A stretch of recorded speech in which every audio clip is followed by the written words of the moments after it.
So then what we're going to start doing now is factoring it. We're going to go the other direction. And so there's a number of reasons why we would want to do this.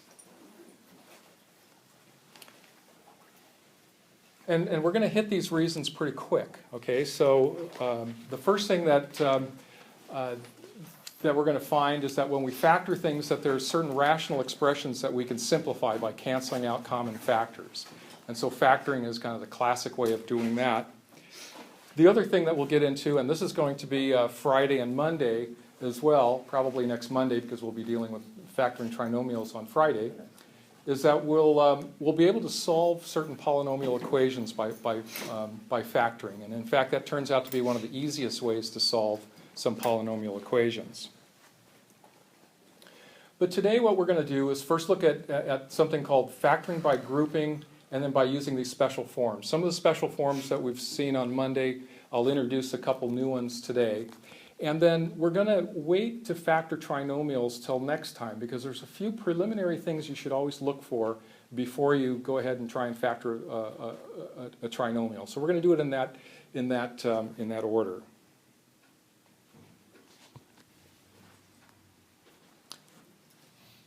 Whenever you're looking at a polynomial, you see the spider on the screen? I notice a few of you in the front rows are kind of reacting to that, but anyway, that's not on my iPad, that's on the screen. Anyway, the first thing that we want to do when we're looking at a polynomial is consider, can we factor out a common monomial? Like, let's say we have two terms. What I mean by a common monomial factor here is that when we look at the coefficients, we notice that the 9 can factor into 3 times 3 and the 6 can factor into 2 times 3. The two 3's are in common here. But we also have the variable part. So we have x to the 4th and x cubed, and so we're going to say that x cubed is in common because the one that has x to the 4th, of course, is x cubed times x. And so when we have our polynomial, we're going to factor out that common monomial. And what you end up with then is a simpler polynomial that still may need additional factoring. But if you do this one first, if you always look at the polynomials and say, is there a common one that I can take out? Factoring is uniformly easier when you do it that way. Okay, so here's one. What would be the common monomial factor that you would want to factor out there? Anybody have a clue? A guess? A conjecture? 4. It would be 4. So why do you say 4? 4 is in the 8, 16, and 20. Great. Okay, so you factor out a 4. Notice that x isn't in all the terms, so we can just factor out a 4.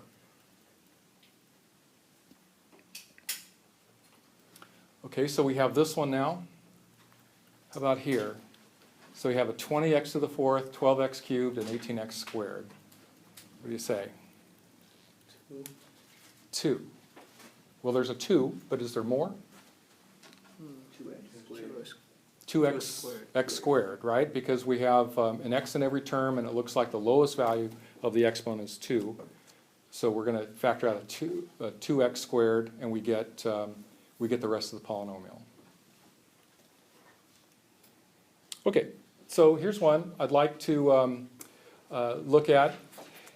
Oftentimes that leading coefficient is negative, and we'd want to factor that out for a couple of reasons. There's nothing wrong with a negative leading coefficient, but when we factor out the negative, what we do is we get a polynomial that if we're going to factor it further, it's going to be easier for us to factor.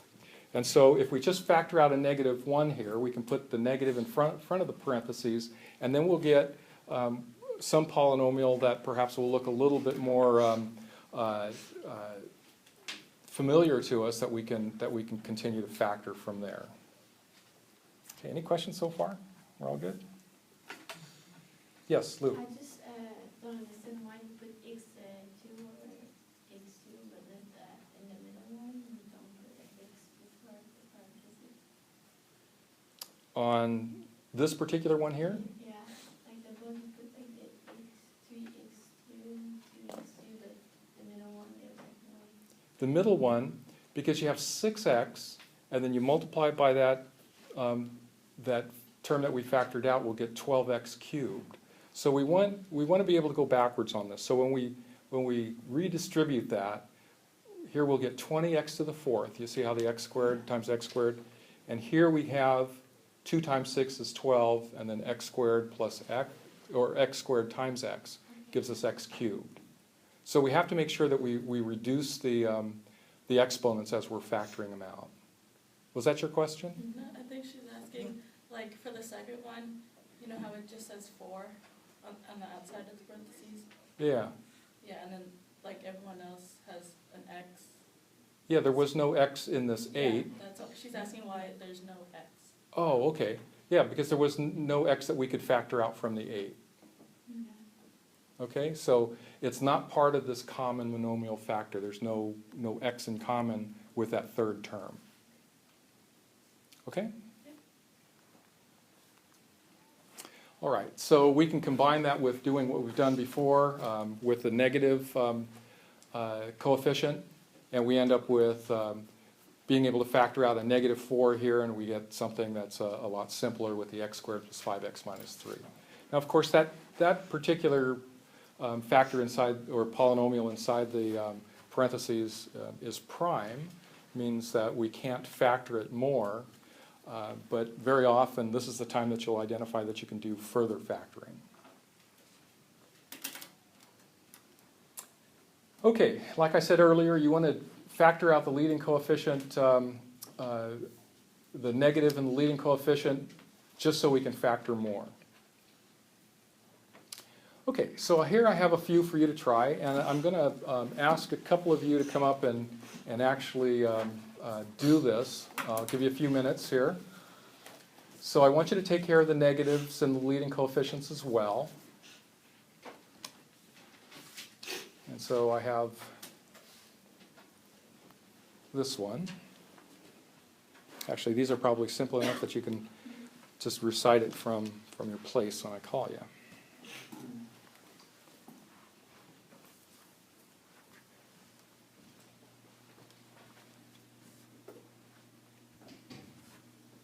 Okay, Tim, did you get that? Yeah, 4t times, or parentheses, 2t minus 4. Oh, here, I've put them all down before I got to the answer, so let me go to that answer. You said 4t times 2t minus 1. Okay, so try the next one here. So we got 12x squared plus 6x. And if you get that, go on to the other two.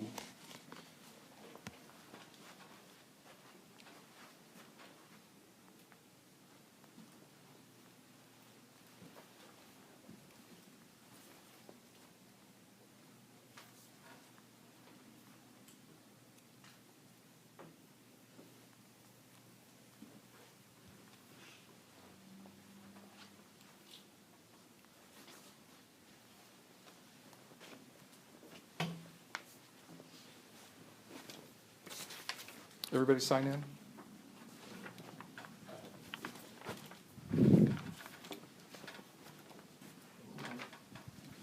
Okay, then Brandon, send it forward.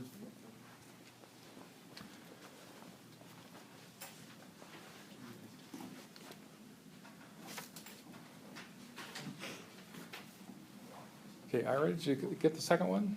Oh, the second one, yeah. 6x, parentheses, 2x plus answer. Oops, wow. 6x plus 2x plus 1, okay. And I guess I'm telegraphing the answers to the prior two. How's that? Okay, how about the third one? Kevin, did you get the third one? Yeah, negative 3 parentheses 5y squared minus 9y plus 3. Great. Minus 3. Minus 3, right? Yeah. So, just as a little pointer, if you're going to make a sign mistake, it's almost always going to be that last term. Because you get to the end of it and you think, okay, I'm done, and you may well understand these things perfectly well, but I would say that's the one that you should check first. If you're looking back at your work, check the last term. That just seems to, for some reason, to be the one that that's the easy mistake to make, especially if you're factoring out a negative and you want to leave that with a negative sign there. Okay, how about the last one? Lulia, did you get this one? 3xy and times 2x plus y. Excellent, okay, good. Pretty straightforward then, huh? Seems like y'all did well. Okay, any questions?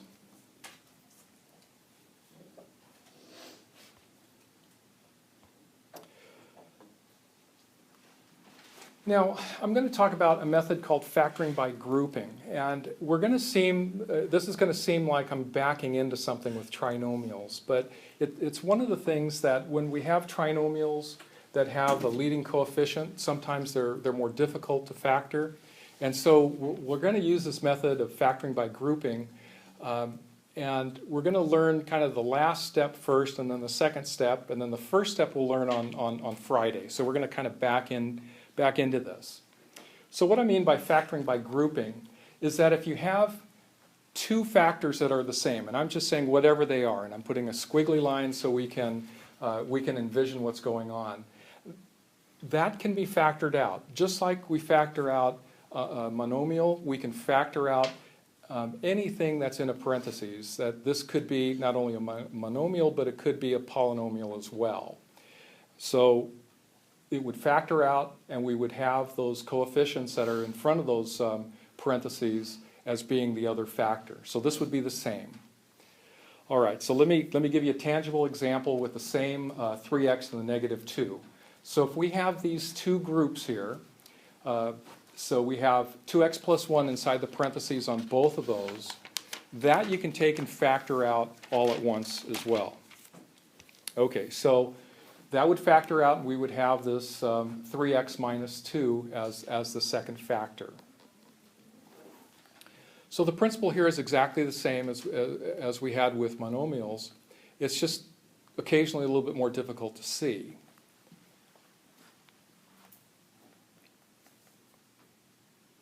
So why don't you try this one? If I have a 5x squared times 6x minus 5 and negative 2 times 6x minus 5.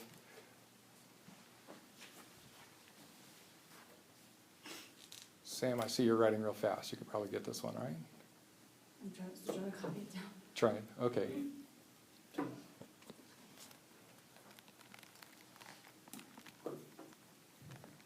What'd you get? 6x minus 5 and then 5x squared minus 2. Great. How'd you get that? Okay, so how did you get this? So I'm looking at this factor inside here, this 6x minus 5, and I've noticed that it's the same binomial as this one right here. And so this is going to be that group that I take out. All right, so this is multiplied by negative 2 in this case, and then in this first set of terms we have 5x squared. So we're going to take out the 6x minus 5. And then what we're left with are the two coefficients that or the two factors that we had in front of the parentheses. Okay? Now, it doesn't matter what order you write these in. Very often somebody will do this and they'll write 5x squared minus 2. They see the terms that are in the front of the parentheses, and then they'll kind of back out the 6x minus 5 on the right side. And that's perfectly fine. There's absolutely no difference and really no preference. It's a matter of what you get used to. I would recommend that you do it the same while you're practicing it, just so you don't confuse yourself, but the two are perfectly fine, perfectly interchangeable.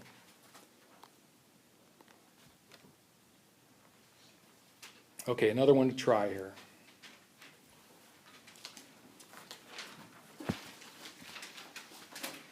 So this one has a little extra feature about it. Yes, Lydia? Why would you not square the parentheses itself, like the 6x minus 5, it being like there twice? Why would you not? Well, it's actually there only once when we're distributing it. Okay, so when we have something like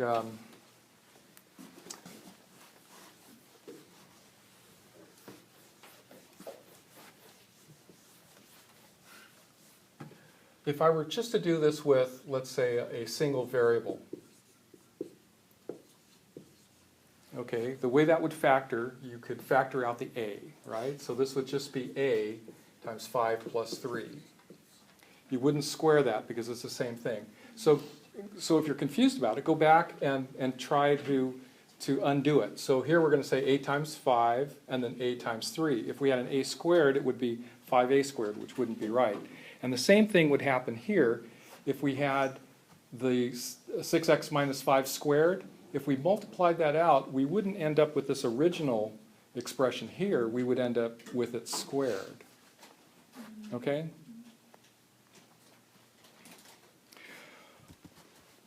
All right, Bryn, did you get this one? Yes, I got 2x plus 3 times 3x plus 1. Great, okay. And the new part about this was, of course, the 1.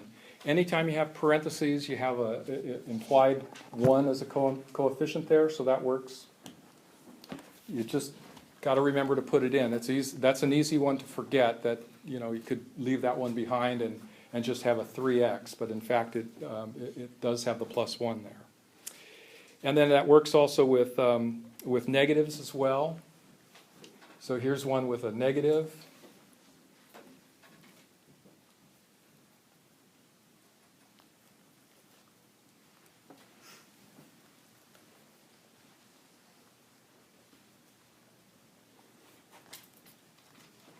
Kylene, did you get this? 4x plus 2 times 7x minus 1. Great. Okay, everybody follow? Just remember you have that implied 1 that you still have to deal with when you're factoring.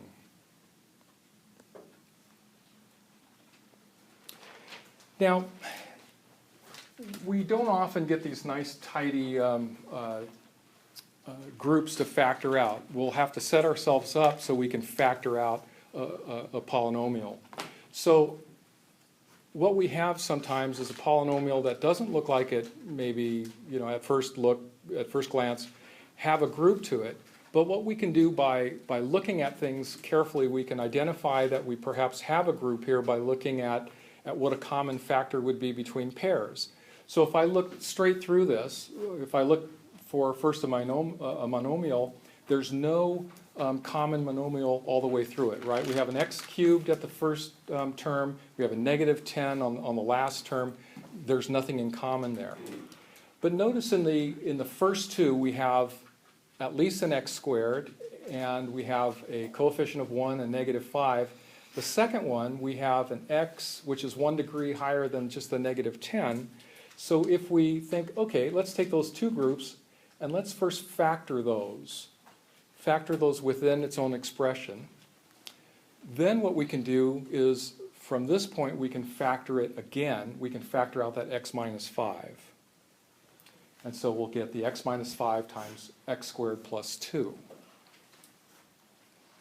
So this is where factoring by grouping really starts to pay out, because you're rarely going to be given these groups. You're going to have to kind of create them yourself and notice them.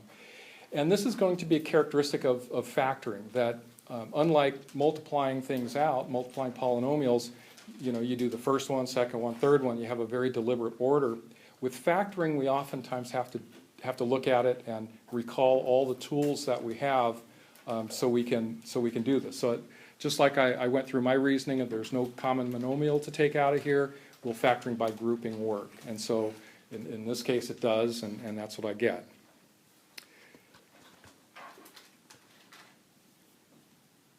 Okay, so in order to set yourself up for factoring by grouping, whenever you have a polynomial, make sure that it's written in standard form.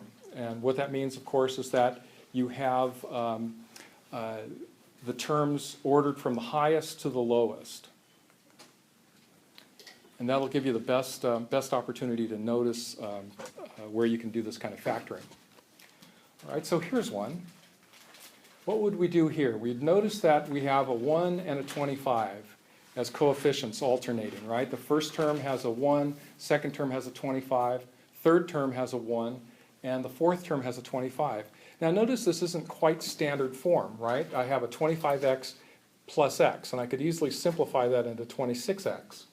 But we're going to see that once we're getting into trinomials, that we're going to set ourselves up to split apart that middle term like this, so we're going to be in a position to do this kind of factoring.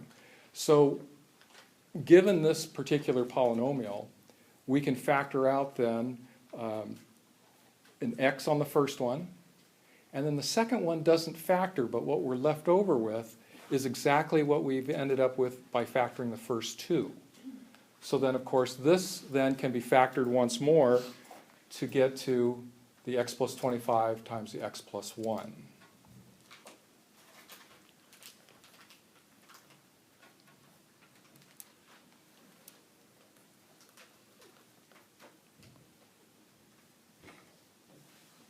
And so for a third example, anybody want to suggest what we would factor out here? From the first two, what would be factored out? The x and the 2. The x and the 2. So the first group you'd factor out an x, second group you'd factor out a 2. Okay, and so then we can further factor it to get x minus 6 times x plus 2.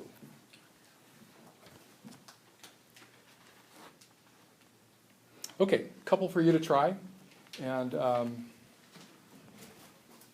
ahead and try that.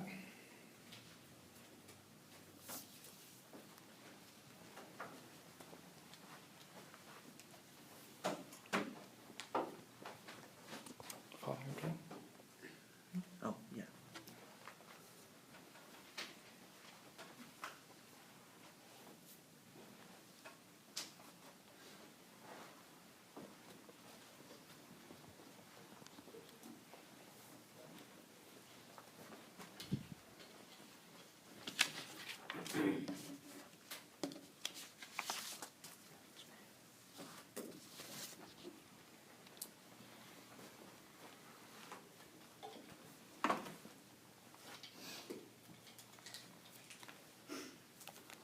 Okay, anybody want to volunteer an answer here?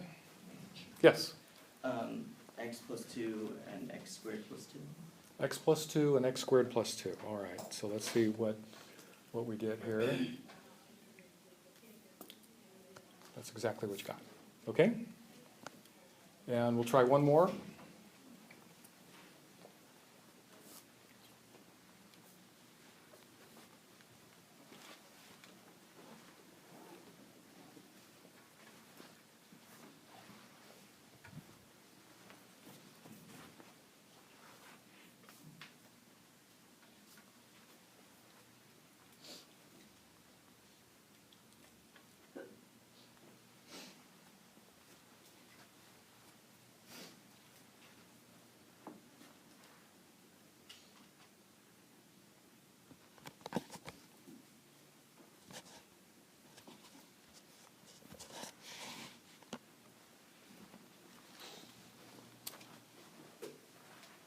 Haley, you getting it?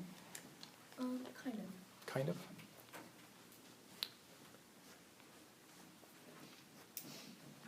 Kevin, you get it? Yeah, 3a squared minus 2 and a minus 4. Great. Okay. So we take a look at the first two, and then we can factor out the a minus 4. Now, just any given random polynomial, this doesn't work all that frequently. What we're going to find is when we have a trinomial that factors, particularly with leading coefficients, that we can set this kind of thing up to make it look like something like this, where we can split apart this middle term. Like this would probably present itself as x squared minus 4x minus 12. And so we'll talk on Friday about how we would make that split, so this kind of factoring by grouping works. Okay, so then let's move on to factoring special forms. Now, last time we talked about a couple special forms, and I want to look at that from the perspective of recognizing the result of those products and see if we can't back out what the factors would be. So this first one I think is probably one of the most important ones, and this is the product of the sum and the difference. And so in kind of a general sense, I'll put it u plus v times u minus v, a little bit more tangible form, we say x plus 3 times x minus 3, and we get x squared minus 9.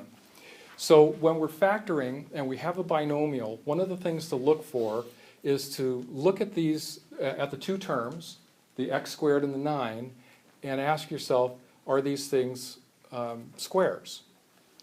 And so if they are, then you can factor it into this, into these two terms.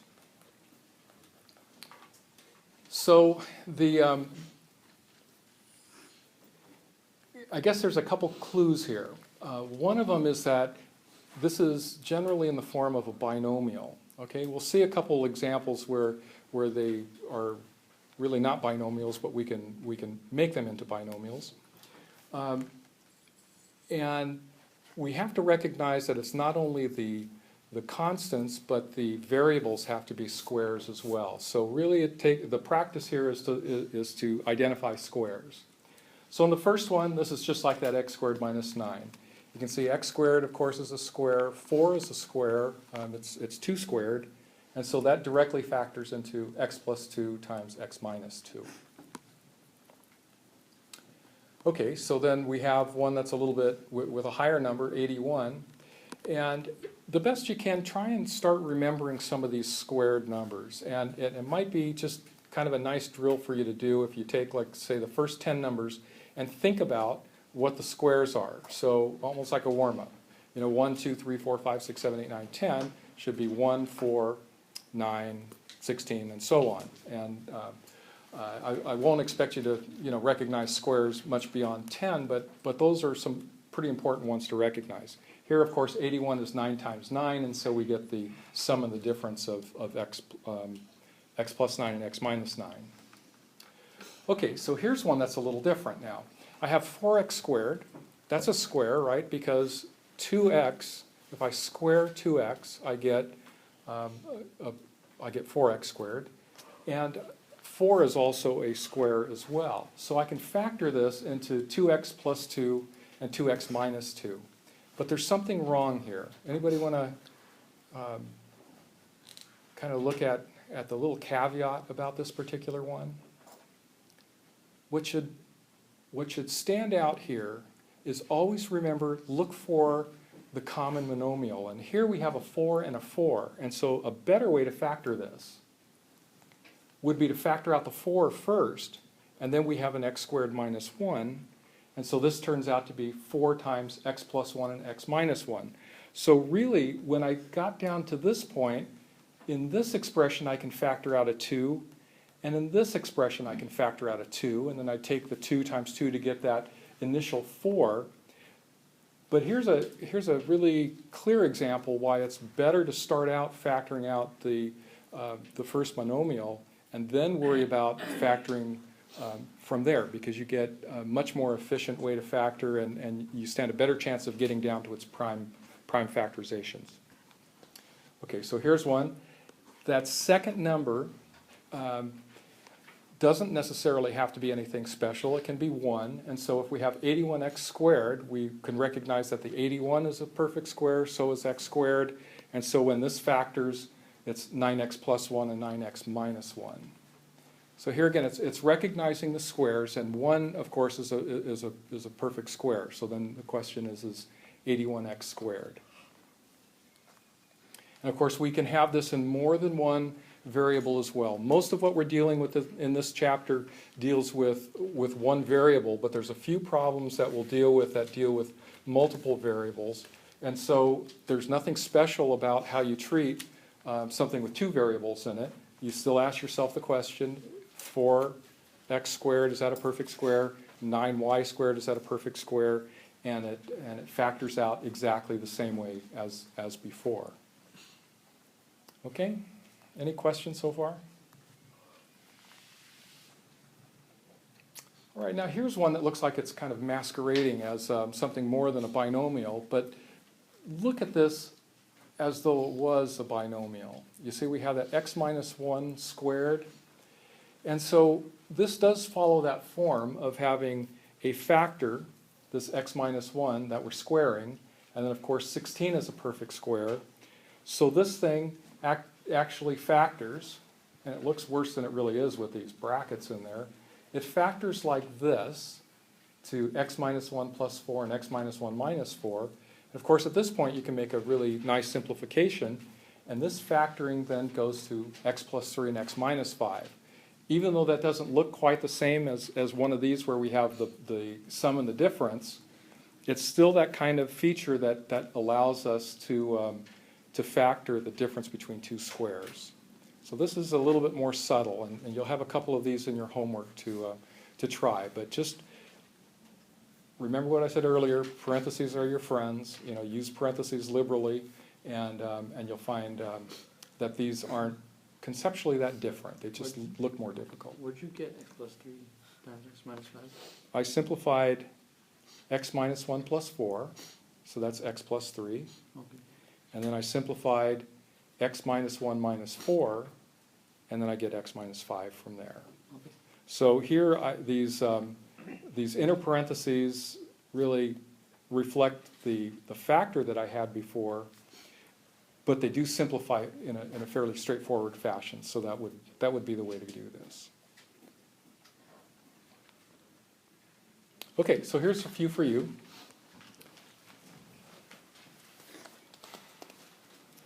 And I'll give you a couple minutes to do these.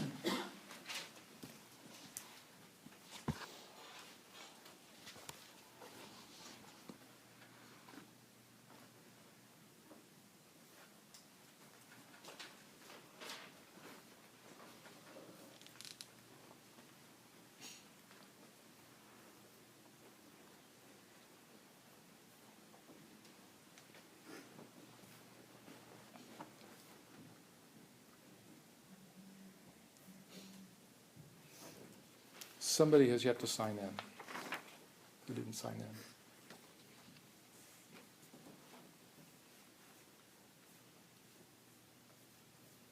in? Okay. Maybe I've counted wrong. Okay.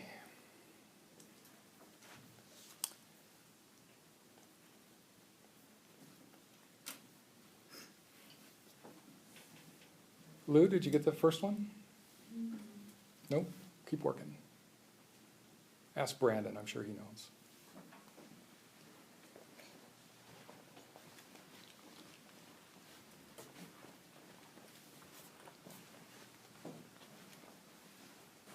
You're doing well with it.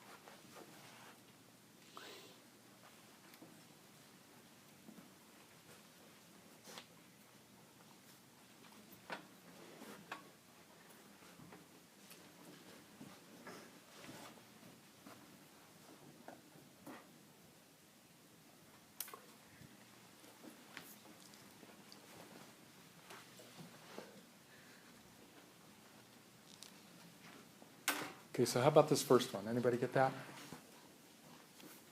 Yes. X plus 8, x minus 8. Okay, good. 64 is 8 squared. Second one? 2x minus 3, 2x plus 3. Great. Third one? Yes, Jose. 3x plus y, 3x minus y. Good. And the last one?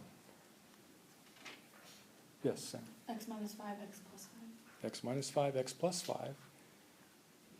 Look at how this works out. Ooh, I made a mistake. See my mistake? Mm-hmm. This is should be a 2.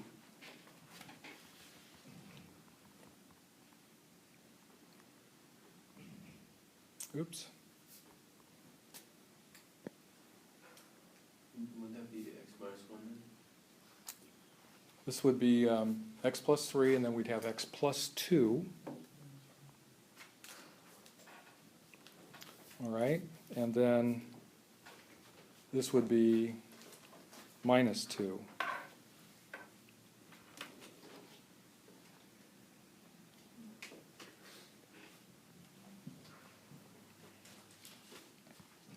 And so when you work this out, oops, that's a convenient way to go over my mistakes, huh?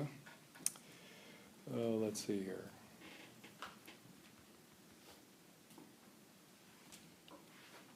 So this would actually be wrong at this point. This would be x minus 1 and x minus 5, right? Okay, so without taking the time to adjust this, I'm going to write just a line through it, so you'll see it on the notes, or I'll probably correct it before I post it. Okay?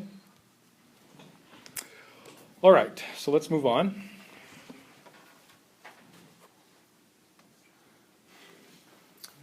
So what I said earlier about that, that one that we had, that 4x squared minus 4, we want to factor out the common monomial first, so let's have a few of those that we can practice.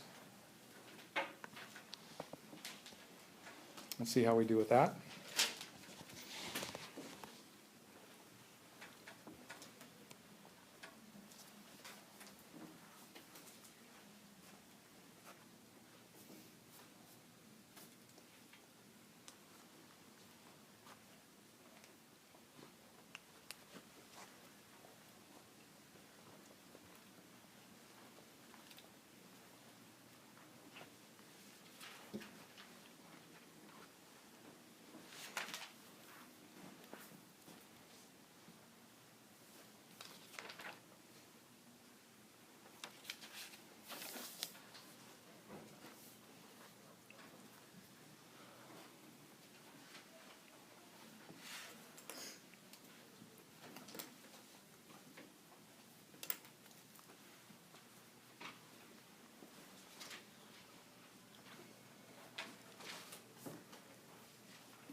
Ira, did you get that first one? Negative 3 parentheses x squared minus 1. Okay, can we go farther than this then? So you, gosh, I keep on hitting that thing wrong. Sorry about this. We want to go this way. Okay, so there I was. All right, so you had the minus 3, you factored that out, and that's a good thing to do. Here I didn't do it until this next step to get my binomials in the standard order. So it doesn't matter which way you do it.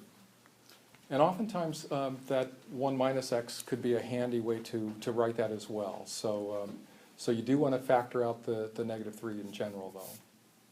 Okay, the next one.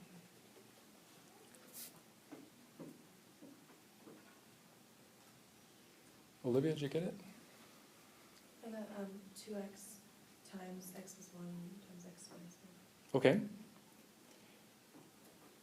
Okay, so can that go further? Yeah, 2x times x plus 1. Oh, okay, yeah, you did say that, I'm sorry. All right, good. All right, so we factor out that common monomial. And then this one, we factor out the 5. We notice that 5 is in common between 125 and 80. And we have 25 and 16, which are 5 and 4 squared. And so those go like this.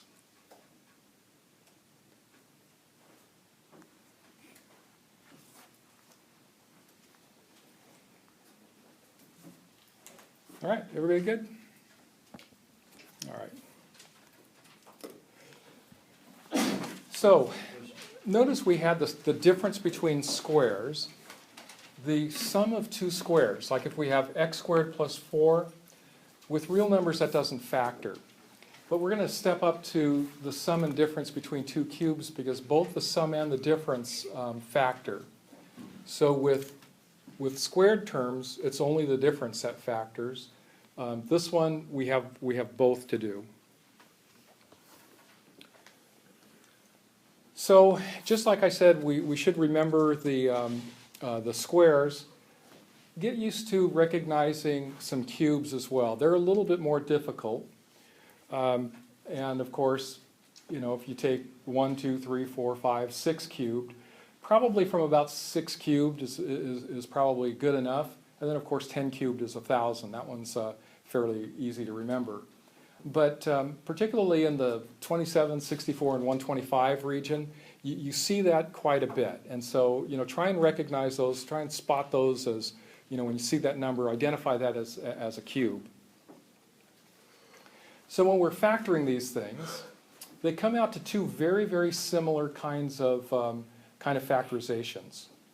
Now, you think, wow, this is a lot to remember with both of those. They're actually similar enough that if you remember them both at the same time, it's actually a little bit easier. So note the signs, okay? So when you have the sum of two cubes, the very first thing where it's just going to be, u plus v, that positive sign is going to come from the original binomial. Then the negative sign shows up in the first pair as well.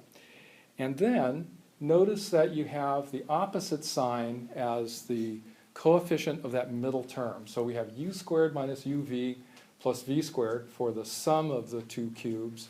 And you have u squared plus uv plus v squared with the difference. And so the key thing to remember is that both of them have only one negative in them.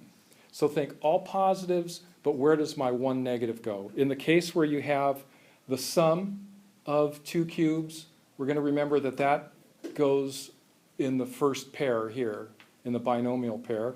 Where you have the negative, that negative goes here, and then we put the opposite sign either in front of the uv or in front of the plus, or in front of this uv, turns out to be a plus. Now at this point, once we have this factored, that trinomial, this u squared plus uv plus v squared, will be prime. You'll be done at that point. That will not factor unless, of course, there's something very unusual about it. But in general, you're done. It's not like that special form that we had on Monday, which was u squared plus 2uv plus v squared. That always factors. This one rarely, if ever, factors. Okay, so this is just a little bit longer, but it's the same kind of principle. So let's go through some examples. The easiest one is just x cubed plus 1. So in this case, u is x and v is 1. So when we factor that out, that becomes x plus 1, the x plus 1 because it's plus, and then we have the negative in front of that negative term, or in front of that middle term, x squared minus x plus 1. Okay, so let's put another number in it like this. So we have x cubed plus 8. 8 is a perfect cube. It's 2 cubed, right? So this is going to,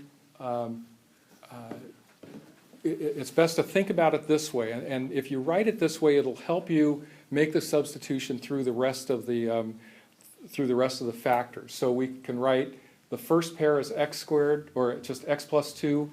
And then we have the x squared minus 2x. Remember, that's going to be u times v. So u is x, v is 2. So we have 2x, and it's negative because this is the sum of two squares. And then the last term is the tricky one. We have to take v squared. So we started out here with this 8 as being v cubed, and we want to end up with v squared here. And so if you just initially write it with the 2 cubed, then you remember you just write 2 squared here, and then you can make one simplification, and you get x squared minus 2x plus 4, and then you're done there. So you have to be a little bit more careful. There's a little bit more to think about and to substitute properly. So let's look at this one again. So try and work a little bit ahead of me. How would you rewrite that one?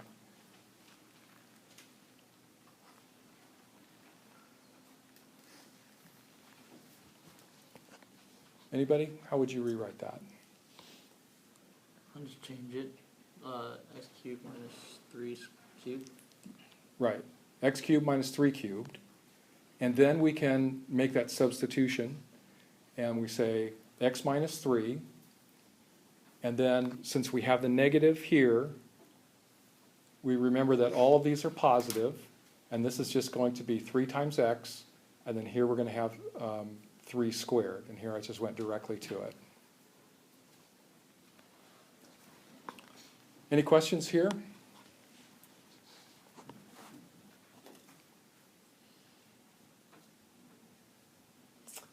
Okay. I'll write these down because I'm sure some of you haven't memorized it the first time you see it. So you have that form. I'd like you to try to factor these 3.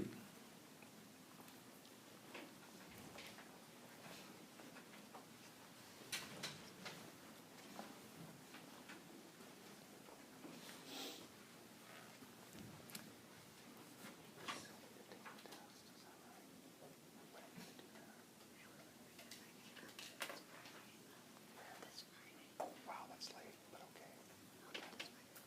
This way, this way. Yeah, that's good.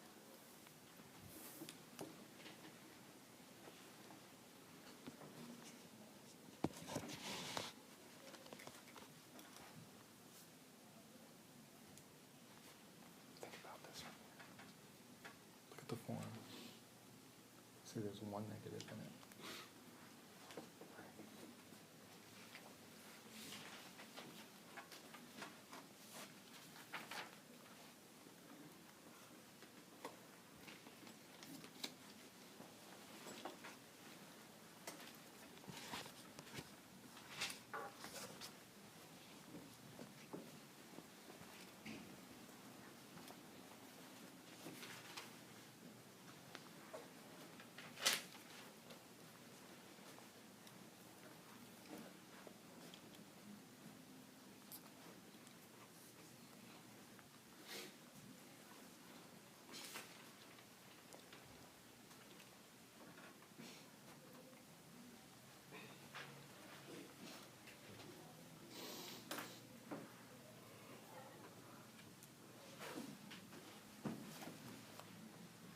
This is having a variable in there. Great.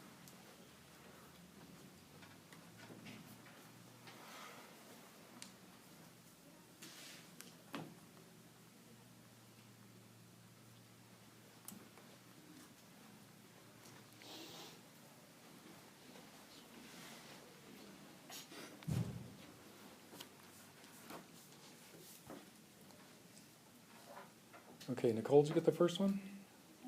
Not yet? Haley, did you get the first one? Yeah, that was right then. T minus. What did you say, nothing's right? I said, I don't know if it's right though. Oh, well, we'll try. Okay, parentheses T minus 1, and then parentheses T squared minus 2 plus 1. Almost, that middle term didn't quite treat you right, right? Okay. So remember, we have the negative because it's the difference in that first one, and then all of these terms will have a positive in front of it. And so this is positive t because we're going to take the product of the two, of the u and the v together, which is t times 1, which will just be t. All right, Okay? for sure, thank you. All right. Bryn, did you get the second one? Z plus 5 times Z squared minus 5Z plus 25. Great, all right. Okay, everybody following on that? See, we have the positive here, we have a positive here, and a negative there. And the last one. Last one's a little trickier because this one has a coefficient in front of the first term. Yeah, Jose. 2t minus 3 times 2t squared plus 6t plus 4t squared. Okay, so we noticed that that's what we have rewritten. So you came out, oops, gosh, I did that again. I take my eye off the, like that. That's what you said, right? Yes. Okay, so what I did here was I rewrote it.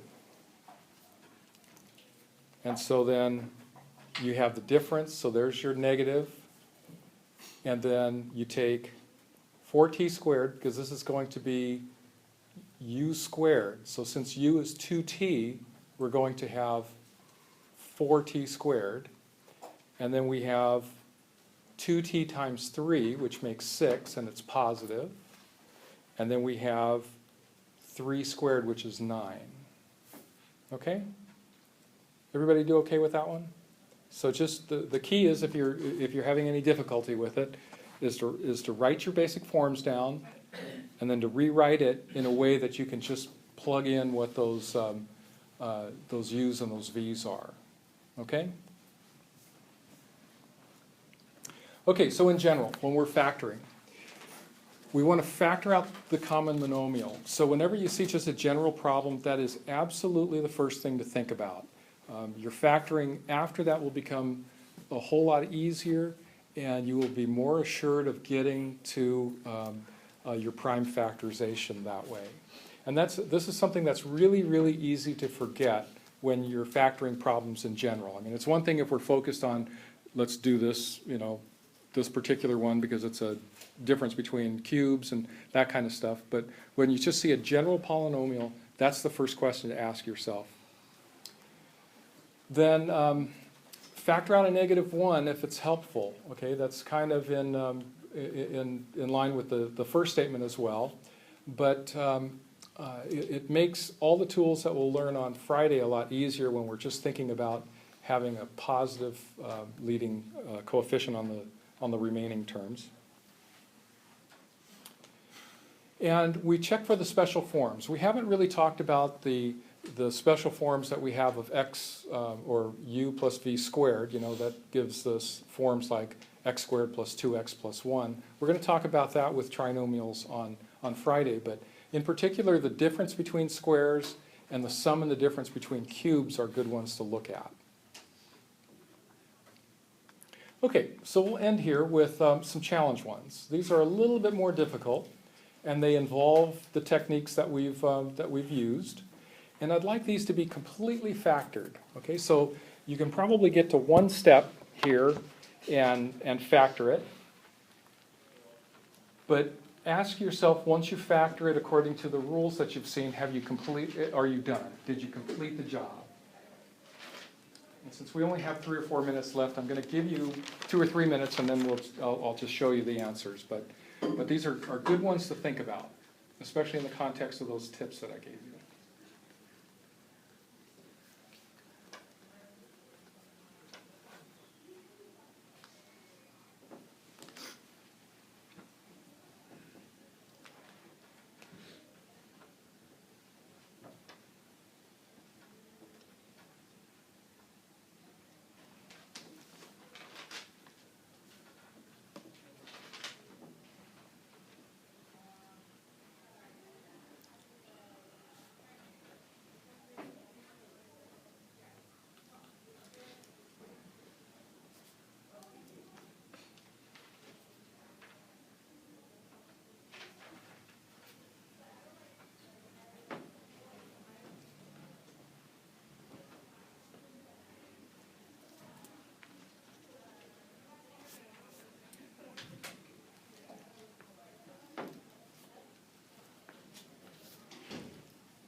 Okay, I would generally let you go a little bit longer on these because I think they are more difficult. But since we're at the end of class, let me make a couple comments and I'll show you the answer. Now, if you look at this, this looks like the sum of cubes, right? You got 8x cubed, 8 is a cube, x is a cubed, and 64 is a cube.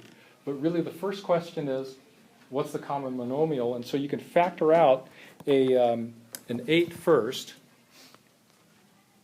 And then you have a much simpler one to factor from there. And then I think we've already factored one like that or very, very similar to it.